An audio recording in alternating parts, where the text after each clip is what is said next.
Felices Pascuas de Resurrección. Qué bueno estar con ustedes. Cuando doy este saludo, pienso en la hermandad de Emaús, quienes son así como militantes de la resurrección del Señor. Un saludo para cada uno y cada una de ellos y ellas que han hecho de este movimiento de una manera militante, hacernos conscientes de esta realidad. Monseñor. ¿Y los otros? También. Hasta los otros, porque hasta yo me voy a poner... No. Cursillista pues, y todo. Pues bendito sea Dios. No, a mí me tocó en mi juventud lo que sonaba más, que todavía permanece, gracias a Dios, eran los cursillos de cristiandad. 60 años, por cierto, van a cumplir en julio. Entonces yo te dije a ti que como yo fui un poco privón desde chiquito, sí.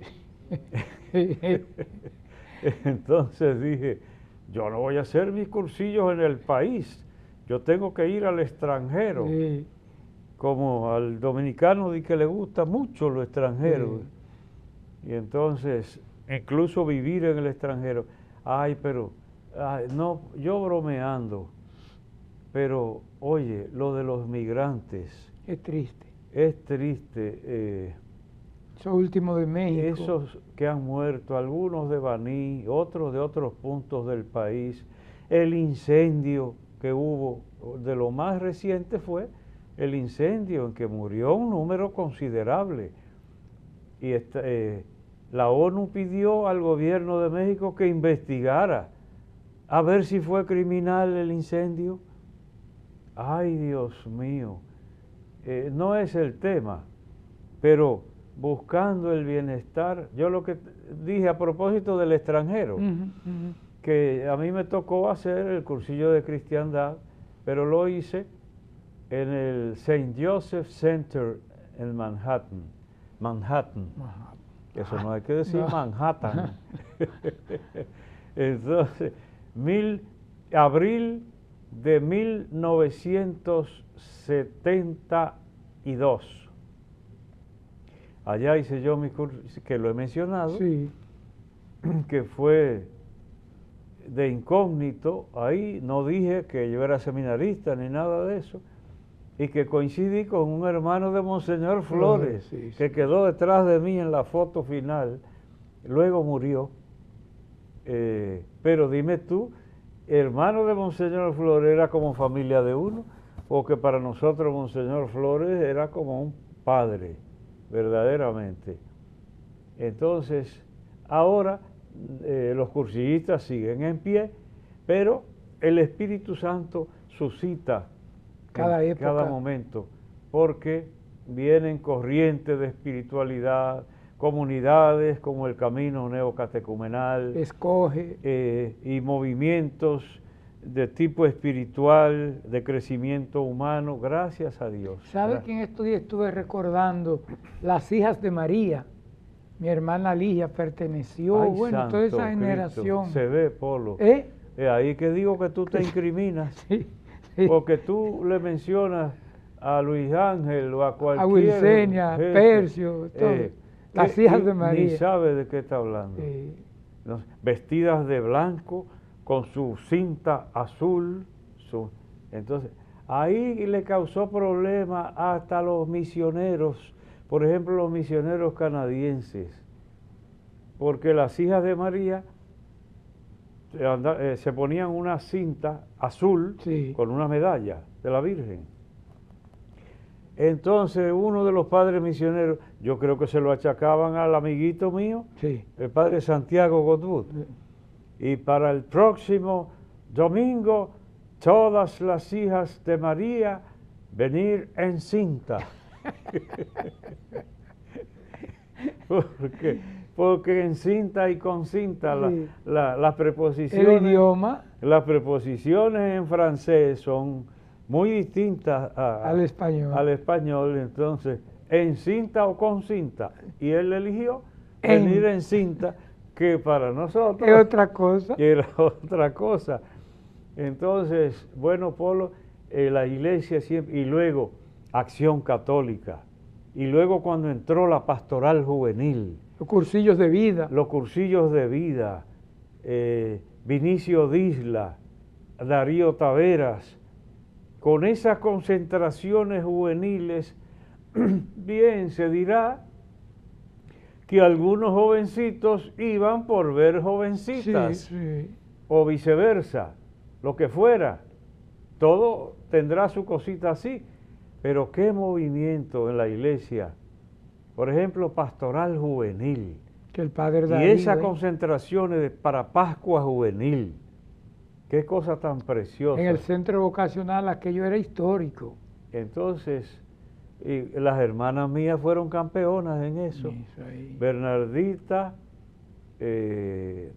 Tati, encargada. Pero ahora que usted dice Bernardita, estuvo en la caminata, Ok. y Raquel, y fotos, me mandaron fotos. con ella yo estoy, usted me vio.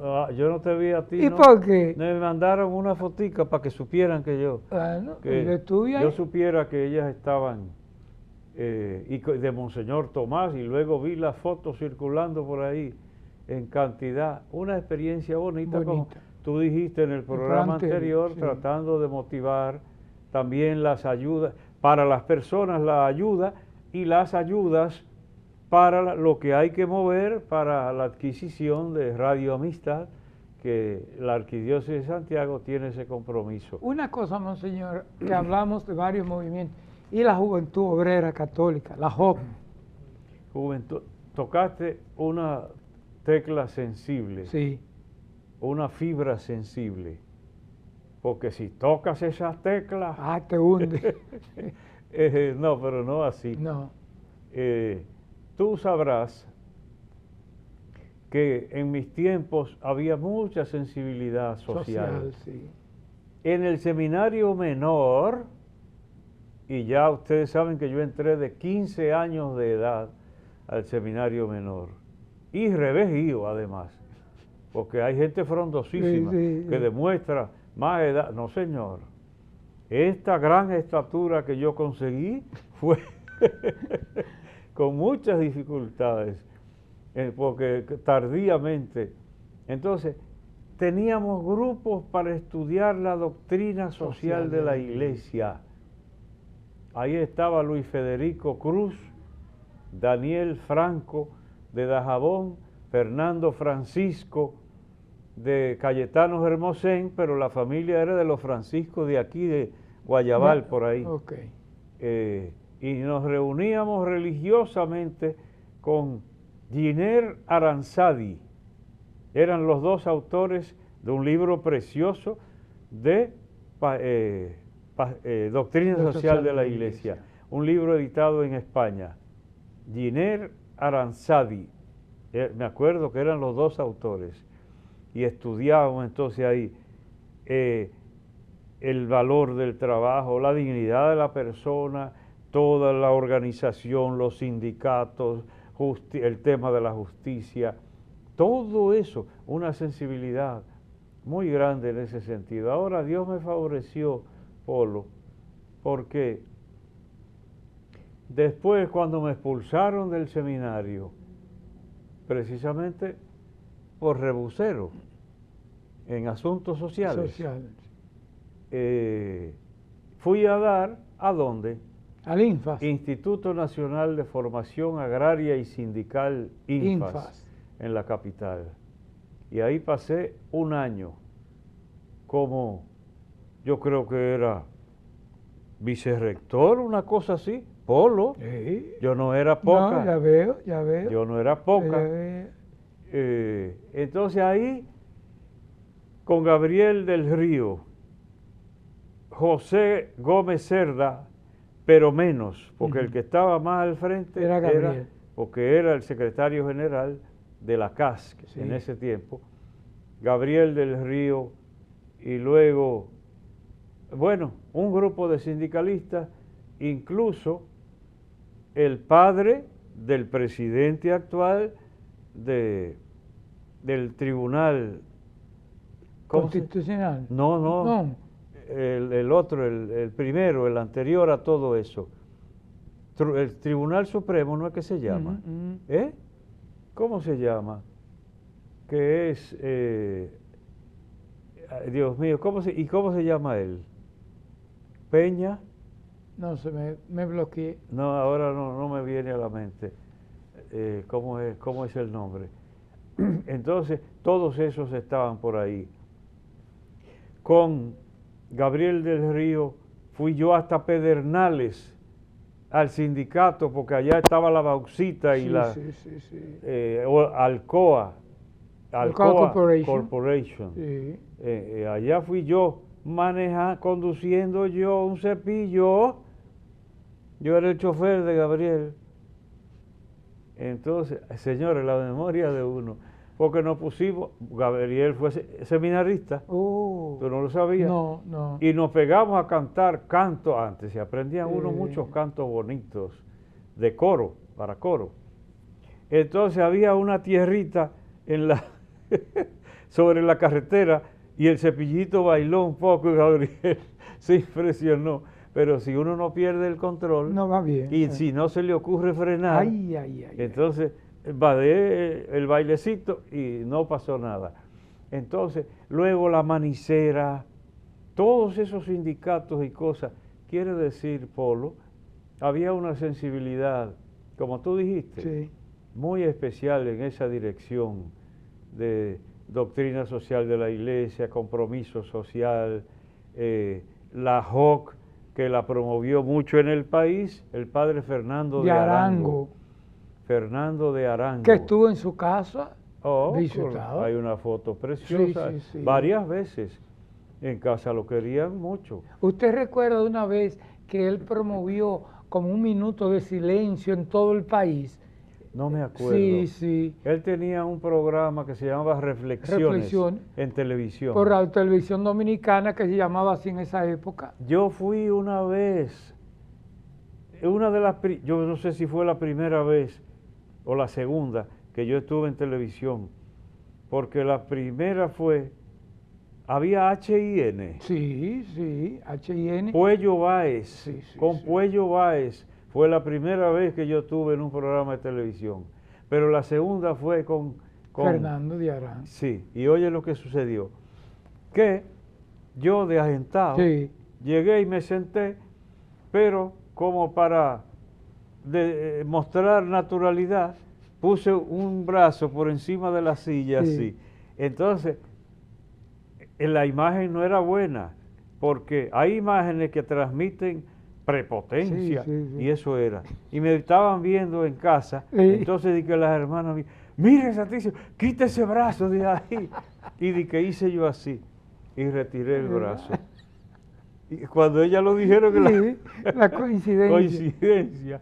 Entonces, todo eso pero sobre todo Fernando de Arango. Jesuita. Ahora, Fernando de Arango, Francisco José Arnaiz, que luego fue Monseñor Arnaiz, obispo auxiliar de Santo Domingo. Y secretario de la conferencia por muchos años. Secretario de la conferencia por muchísimos años. Y luego, el profesor de filosofía de todos nosotros y de todas las generaciones. Benavides. Carlos Benavides. Todos esos trabajaron muchísimo en pastoral social y en formación sobre la doctrina social de la Iglesia. Cabero y otros. Padre Francisco Guzmán. Bueno, sí, después. Después. Entonces, esa dicha tenemos nosotros, Polo, de haber incursionado. Bueno. Bien, vamos entonces. Dele, que no vamos tengo para la palabra. Que recogerme tanto porque esto nos lleva a esa reflexión. Entramos con la palabra. Bien, señores y señoras, pues como estamos siguiendo cada vez normalmente el Evangelio de cada domingo, digo normalmente, porque en el programa anterior no vimos el Evangelio que correspondía, que sería de la Pasión del Señor, sino que vimos el del Domingo de Ramos. Pero ahora volvemos en el Domingo de Pascua, Pascua de Resurrección, que hay que aclarar. Los tiempos cambian, Polo, porque antes se llamaba Pascua en Navidad, a la Navidad. Felices Pascua. Incluso las flores que florecen para Navidad se llamaban Pascua. Y eso es muy español, Pascua de Navidad. Vendrá para la Pascua. Sí. Entonces, Pascua de Navidad, el canto de niños, de niños de antes, Mambrú, que una vez lo mencionamos aquí y yo dije hasta el origen y todo, que era un general inglés, pero en Francia, radicado en Francia, por algún meneo político de esos, y entonces a él se le dedicó, pues, Pascua de Navidad, decía ese canto de niños, porque los españoles llamaban mucho Pascua a la Navidad. Entre nosotros ya Pascua se usa casi exclusivamente para la resurrección del Señor, como corresponde el paso de la muerte a la vida. Entonces, pues, para hoy, la lectura que toca es Lucas 24, los versos del 13 al 35, que es los dos de Emaús. Ya, ¿cuántas veces habrán oído? Y la palabra de Dios siempre rica en contenidos y siempre sorpresiva, como lo solemos decir. Que llevaba conversando, me dijiste, buen amigo. Yo, asombrado, está muy bajito. Que llevabas conversando, me dijiste, buen amigo. Yo me detuve asombrado a la vera del camino. No sabes lo que ha pasado allá en Jerusalén con Jesús de Nazaret, a quien clavaron en cruz. Por eso me vuelvo triste a mi aldea de Emaús. Por la calzada de Emaús, un peregrino iba conmigo. Ya está bien, está bien. Hace días Usted tiene que avisarme para yo traer la guitarra. Hombre, tú te vas a morir soñando con la guitarra. Y entonces, bien, este pasaje es precioso. Y la escritura no es preciosa siempre. Sí, pero hay pasajes que depende de uno, que le sugieren tantas cosas. Porque antes de mirar algún pormenor o por mayor del pasaje, porque a veces lo que de apariencia menor resulta que es mayor. Pero yo diré, para mí, este pasaje es una imagen de la vida. Se me parece mucho a la vida, ir de camino, porque yo creo que nada define mejor la existencia del ser humano que un camino. No estancarse. Que un camino. Sí. No estancarse, no. Un camino que tú tienes que recorrer o te pudres en el camino. Pero un camino que te desafía. Y el camino puede llegar hasta una montaña, que yo decía una vez, ¿por qué exploran las montañas los seres humanos? Y yo dije, porque los desafían. El ser humano se siente desafiado. Allá no he llegado yo, pues allá voy, al primero que pisó allá. Sí. Es algo que lleva el ser humano, el camino, el llegar, el conocer. Quizás por algo Cristo dice, yo soy el camino y la verdad y la vida. Lo primero, el camino. Entonces por eso me parece tan sugerente este pasaje de los dos de Emaús. Porque en primer lugar eso. Ahora en segundo lugar, ¿cuál es el estado de ánimo o el mood, como dicen los gringos, de esos dos polos? Derrota. Derrotados. Derrotados, deprimidos, tristes. No quiere decir que todo el mundo vaya así por la vida, pero hay muchas personas en diferentes grados, pero por lo menos preocupados. Polo, y el que va preocupado por el camino, camina igual que el que no va preocupado. No. Incluso llega a mi mente un episodio que usted lo pone como imagen de un campo, puede ser antes, que no había celulares ni nada, y un hombre que su esposa está en el hospital, dio a luz. Y es primeriza. Entonces, cuando viene a dar la noticia, Yo no sabe. pregunto, yo eso se lo inventé y se lo preguntaba a la gente. Sí. Digo, es con la boca nada más que se muestra No, como no, el no. estado de ánimo. Entonces digo, y este caso, el muchacho sale y es de una loma y la deja interna y luego y cuando da a luz y regresa el muchacho, sus familiares Esperando y los ahí. vecinos esperando y lo alcanzan a ver ese puntico por allá, como en las lomas. Sí, sí, sí. En algunas lomas, En por esos ejemplo. trillos. Sí, donde no hay mucha vegetación.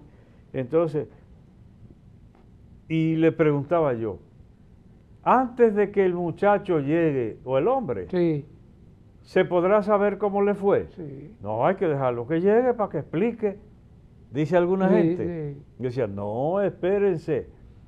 Entonces ahí viene, que desde lejos no va a caminar igual el muchacho si la esposa se le murió en el parto o si está viva. Con una criatura El nueva. paso es diferente, el lenguaje corporal lo dice todo. Entonces, ¿por qué tú mencionabas esto? ¿Cómo irían caminando los dos de Maús? Desconsolado. Yo soy medio Sí, inventador, sí. porque en alguna homilía que tocaba este evangelio, a unos jovencitos, niños Sí, más bien, sí. adolescentes que estaban por ahí, ¿cómo camina el que está preocupado? ¿Quién lo hace de ustedes? A veces Sí. se amedrentan y se atemorizan. A veces no. Aparece alguien. Aparece alguien, pero otras veces yo no lo he logrado. Le da como vergüenza. No camina ni siquiera igual el que está animado o el que está problematizado, Aplastado. deprimido. No camina igual ni siquiera. El cuerpo habla. Antes estuvo muy de moda the body language. Cuando yo pasé la temporada esa en Nueva York, en todos los trenes, no se me olvida esa imagen, había afiches anunciando un libro que acababa de salir que se llamaba The Body Language, el lenguaje corporal. Estaba muy de moda eso, así como se puso de moda después yo estoy bien, tú estás bien, etcétera, de ese tipo de libros de autoayuda o de cosas de ese tipo. Entonces, estos dos, ¿por qué se me parece a la vida? Porque todo el mundo tendrá un momento en que irá como estos dos. Todo el mundo. No en la misma condición de derrota o de lo que sea, pero que, ay, el ánimo le falla o le sucedió algo al que le dieron una mala noticia y sale por ahí, va parecido a esto. Sí. Entonces, por eso digo yo, hay cosas en la Escritura que se parecen tanto a la vida nuestra. Y por eso Cristo quiso recorrer el camino nuestro. Entonces, ahí podemos entender. Y entonces va a ser el maestro no solo en la palabra, en el discurso que pronuncia, sino hasta en el gesto corporal, en lo que experimenta, en el sudor y la fatiga de andar caminando de un lado para otro, incomprendido, amenazado, con piedras en las manos para lanzárselas. Todo eso lo pasó Cristo. Entonces, digo, por eso este pasaje se me parece bastante a la vida de un ser humano. En algún momento seremos como estos. Bien, pues ya se sabe.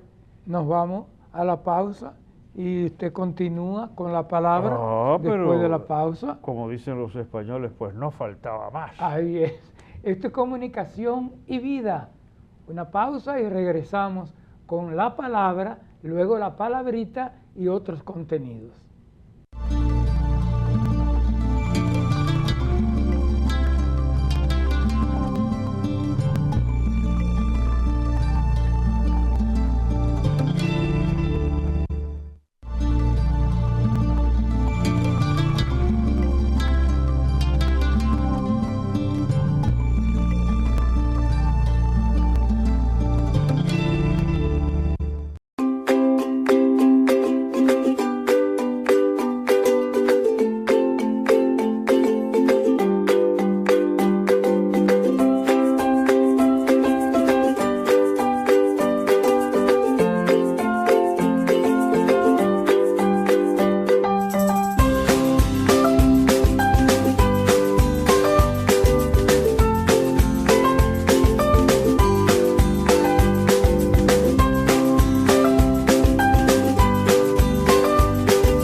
Gracias por seguir en Comunicación y Vida. Y sigan creciendo las personas, el número de personas que nos ven a través de YouTube, Comunicación y Vida. Gracias de todo corazón. Continuamos con la palabra, los dos de Emaús. Bien. Pues entonces, como es un pasaje extenso, y lo hemos compartido otras veces, por supuesto, durante la vida, pero incluso en este programa, voy a destacar nada más algunas cosas y dejaremos otras para otra oportunidad. Entonces, pues ya dijimos, iban los dos tristes por el camino. Mientras conversaban y discutían, no todo era acuerdo. No. Y además el que está triste a veces hasta se agria un poco. Pero qué tonto eres tú que no te das cuenta. Tú no ves. Yo no te hago, sí. Entonces, discutían también por el camino. Jesús en persona se acercó y se puso a caminar con ellos. Bien. Esto se parece mucho al Papa Francisco, Polo. Sí. La iglesia en salida, que sale a buscar y acompañar en el camino. Sinodalidad, caminar con. Sí, mira, si el Papa toma este pasaje, le sirve muy bien para explicar la sinodalidad. Jesús quiere caminar con su pueblo. El pueblo debe caminar unido, hombro con hombro, como Cristo. Entonces, bien, pero ahí no se resuelve todo. Porque, mira, se puso a caminar con ellos. Ahora, ¿qué sucedió? Dice, pero sus ojos no eran capaces de reconocerlo. Aquí está el misterio de la fe, al que hemos hecho referencia en otras ocasiones. El mismo Cristo caminando con ellos y no les servía de nada. Eso es para la gente que suspira, dice, ¿y cómo voy yo a creer si no veo? Estos vieron y no les sirvió de nada, que es algo en lo que yo insisto tanto. Porque algunos dicen, si yo fuera por una calle y Dios se me aparece al doblar una esquina, qué impresión tan tremenda. Pues si se le aparece Dios, usted caerá por tierra vuelto nada y después no sabrá ni lo que pasó, o después se parará diciendo que le dio un mareo. Entonces, el que pone la fe en esas realidades nunca podrá tener fe verdadera.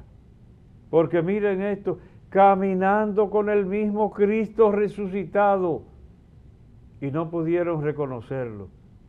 ¿Por qué? Porque no es los ojos, es Dios que toque el corazón y que potencie la mirada para poder descubrir. Es el misterio de la fe. Y la gente se cree que es tan sencillo. Cuando uno ve esos magnates ahí hablando hasta en la televisión, con ese aplomo de agnósticos que no creen ni en la una y una. Ay. Es una situación penosa, hay que respetar a todo el mundo. Sí.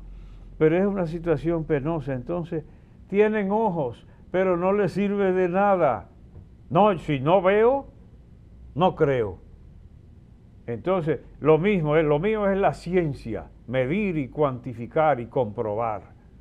Pues mire, que tiene los ojos, lo más importante, lo esencial es invisible a los ojos. Polo, sí. ¿A dónde está eso? En el Principito. El Principito. En el Principito, lo esencial es invisible a los ojos.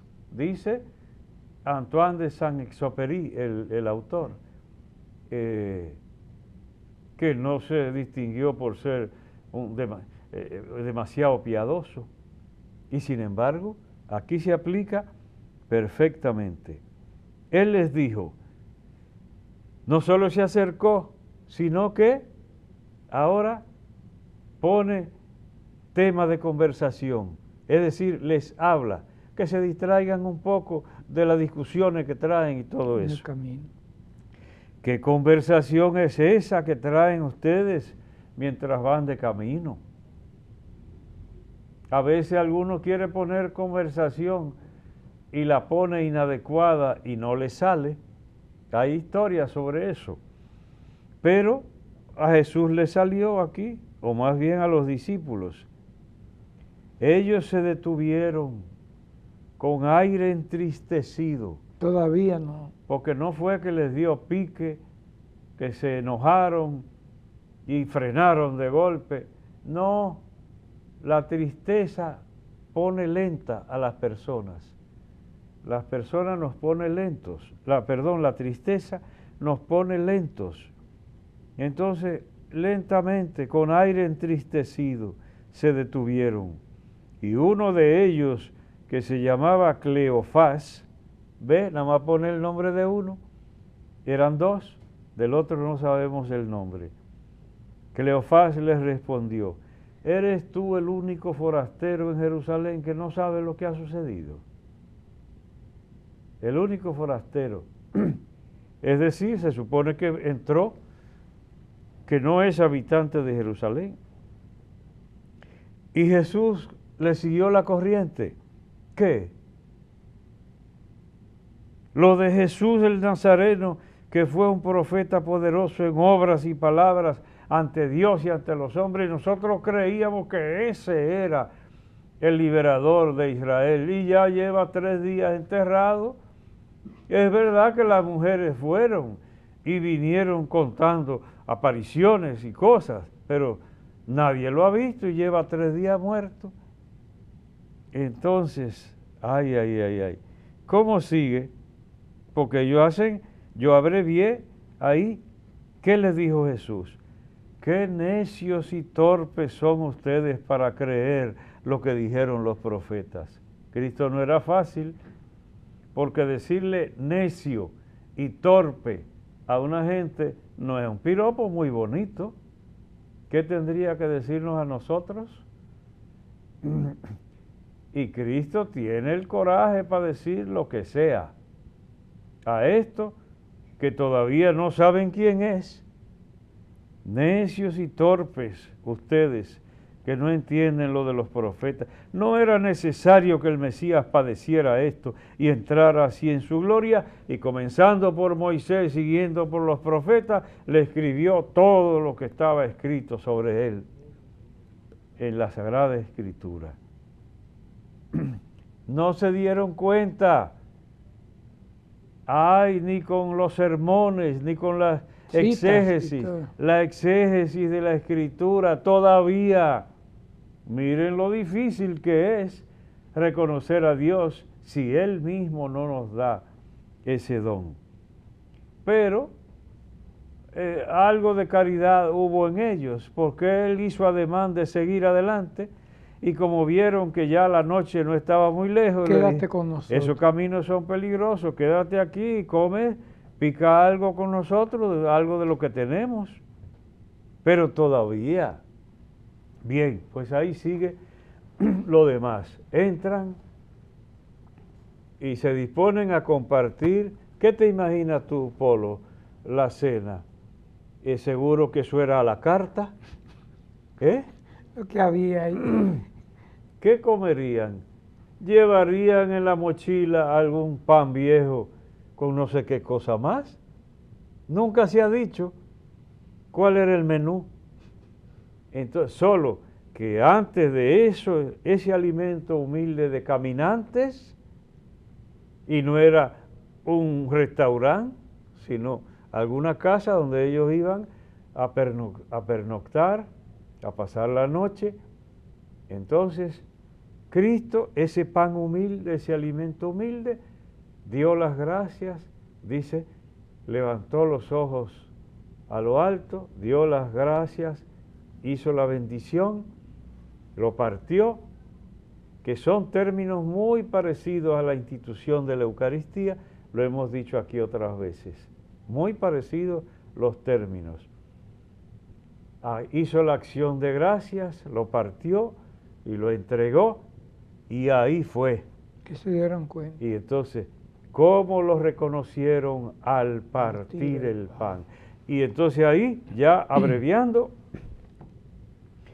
Ahí no importó que era de noche, que los caminos eran peligrosos, que no sé cuánto. Se levantaron y volvieron otra vez a donde habían salido. ¿A qué?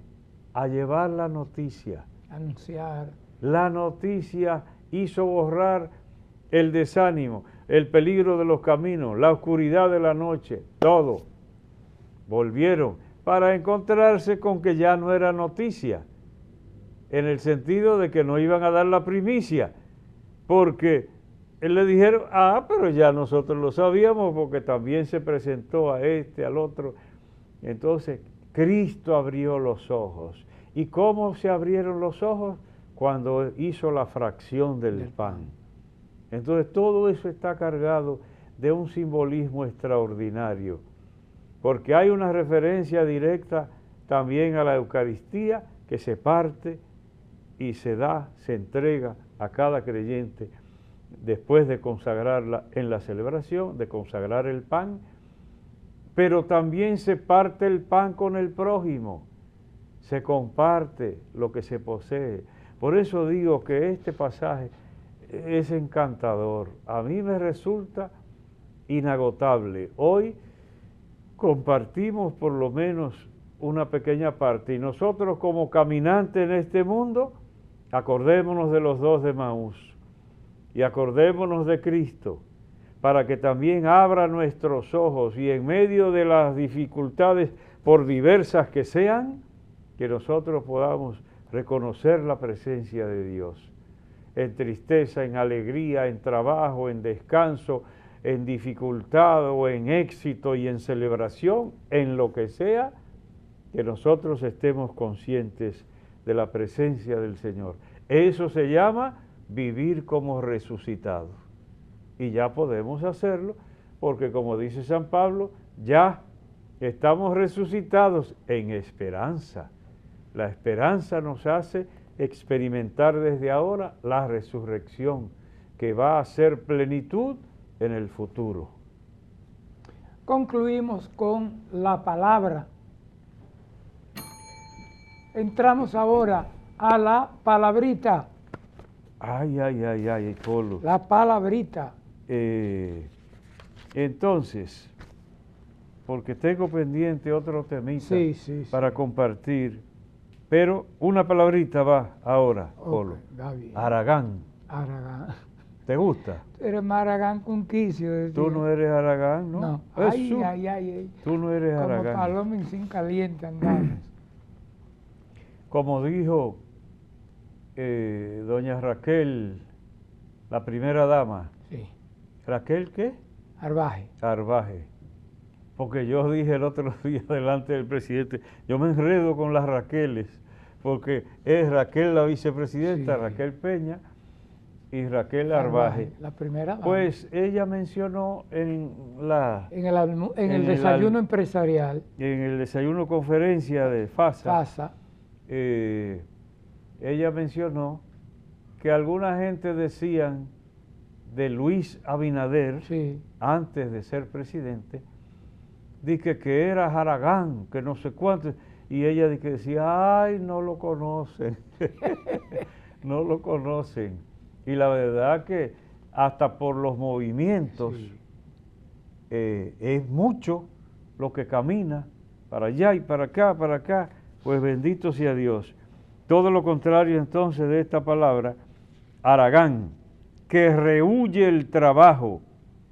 No está clara la etimología, el origen etimológico. Okay. Quizás del árabe pone el diccionario de la academia, Harakán, nada bonito, Polo.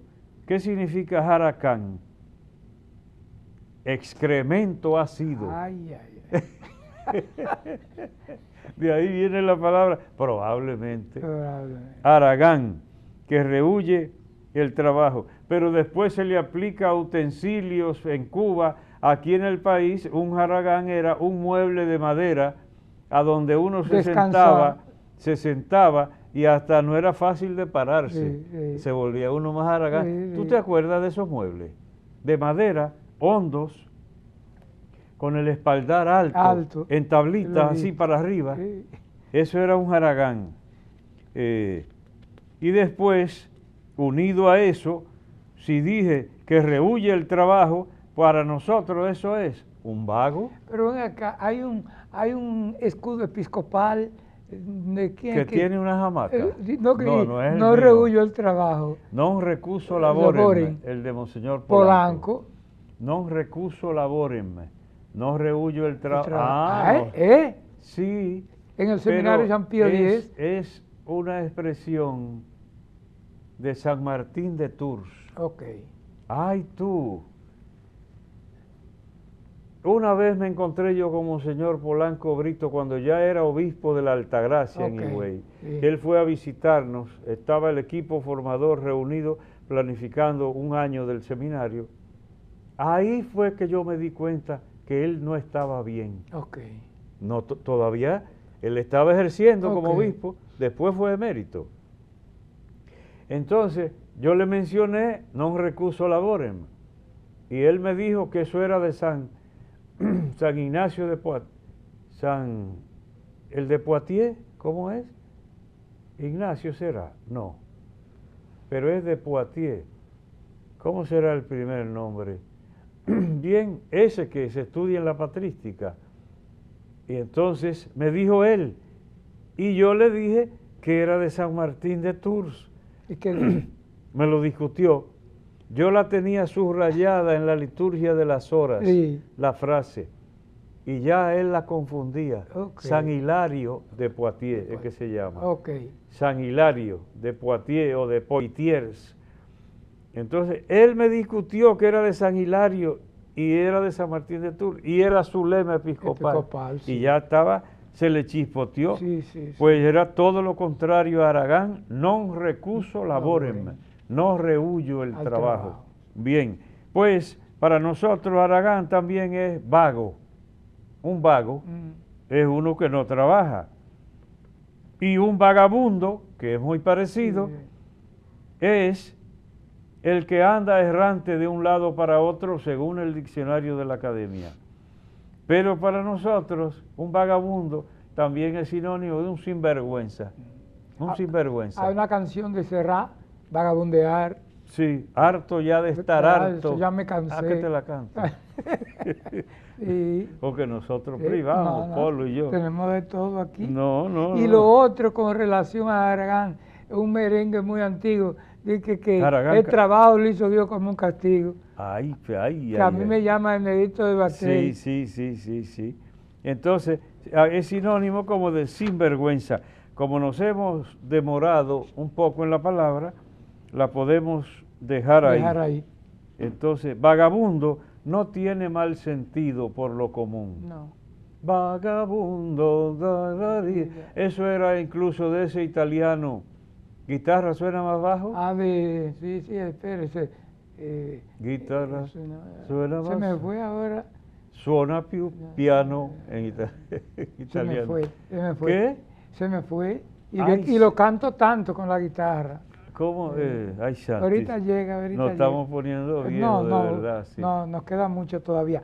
Dos cositas, Monseñor, porque el tiempo se fue, terminó casi. Tararir, han crecido violetas aquí. Ni siquiera me llegan. Mas no tienen valor para mí. Llevabas en tu alma, no vuelve más. Ni así me llega. Y estará durmiendo ese hombre. Mire, bien. Clausuran la fase diocesana del siervo de Dios, Padre Emiliano Tardif.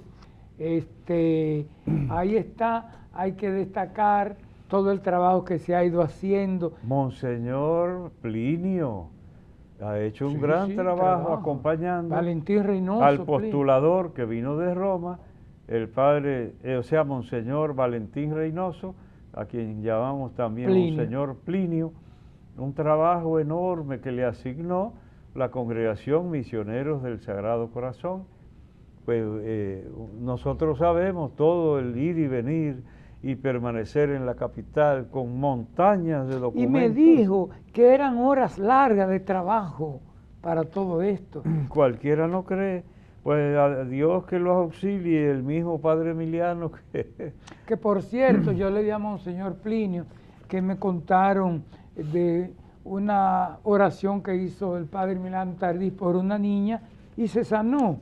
Entonces yo le estaba diciendo eso, pero ya ahora esos testimonios no los necesitamos, sino en este momento ya que Sí. está en este proceso. Sí, sí. Porque yo te dije a ti... De Marianela, No, de Carmen de Nelia. Carmen Nelia, Carmen de Nelia, Carmen Nelia, su hermana. que él venía a predicar un retiro a la Altagracia de Santiago, por dentro, por Moca, Sí, y pasó por el frente de la casa de Vicente, ahí estaba mi hermana Carmen Nelia, y alguien le dijo, y él entró, y le dijo, no puedo detenerme porque ya estoy sobre la hora. Entonces le echó la bendición, allá rezaré por ti. Entonces bien, siguieron y luego se levantó de la cama la que estaba inválida por mala práctica médica, operada de la columna. sí. Entonces no se dieron cuenta que se sentó primero y cuando se levantó, entonces fue ahí que se dieron cuenta. Y salieron con ella y la llevaron, ya era de noche, Sí. a mi casa, donde la vieja, a todas partes. Entonces, ella lo primero, después decía que lo primero que sintió fue el calor en la zona afectada, que era común, un calor extraordinario. Mientras el padre Emiliano estaba orando en la iglesia de la Altagracia y ella camino a Moca, allá en su casa. Y ya a partir de ahí se levantó para siempre, gracias a Dios. Gracias a Dios. Bueno, Entonces, todas esas experiencias. Bien, pero antes de terminar, yo hace días, acuérdate que estamos mencionando, y es que una vez yo pedí una foto del Padre Jesús Veiga, Jesús. para ponerla en un programa anterior, entonces me mandaron también una carta manuscrita de él, que él escribió para cuando muriera se la entregaran a su familia. Muy querido Manuel y demás, cuando recibas estas letras, yo habré pasado de este mundo a los brazos de Dios y me habré encontrado con los queridos papás y demás difuntos de la familia. Yo quiero repetirte a ti, para que se los digas a los demás, que doy muchas gracias a Dios por haber nacido en una familia tan profundamente cristiana. Y gracias también por haber tenido la dicha de servir como sacerdote en la iglesia dentro de la compañía de Jesús. He sido uno de los hombres más dichosos de la tierra. Oiga, qué bello. como dije en varias ocasiones, ayúdame a dar gracias a Dios por ello. Durante mi breve enfermedad me trataron como a un rey, cosa que se hace con todo enfermo según el querer expreso de San Ignacio de Loyola. Se refiere al trato que le dieron en la enfermería a él. Bien, ahora, desde los brazos de Dios, voy a seguir acordándome de todos ustedes, de todos vosotros, dice, porque es para España, y a pedir bendiciones para cada uno, etcétera, etcétera, y que recen por él. Qué sentido de fe, cuando la vida se vive con fe en la resurrección del Señor. Y he sido feliz, dice. El hombre más feliz de la tierra con una familia así como la que he tenido. Yo no conocía eso, fue mi profesor, y yo he dicho aquí que para mi gran sorpresa me mandaron a estudiar, y cuando yo estaba en Roma murió él, sería el año 87, 88, y cuando regresé me tocó impartir algunas de las asignaturas que le tocaban a él. El Padre Jesús Veiga. Miren qué testimonio tan bonito. Y qué bonito terminar este programa, este Domingo de Resurrección, con un testimonio tan hermoso. Bueno, dentro de la Domingo Pascua de Resurrección, sí. No vamos a la pausa, venimos en breve con nuestra oración final.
gracias, Padre, por tantos testigos que tú has puesto en nuestro camino, hombres y mujeres de fe verdaderamente creyentes. Hemos mencionado al Padre Jesús Veiga.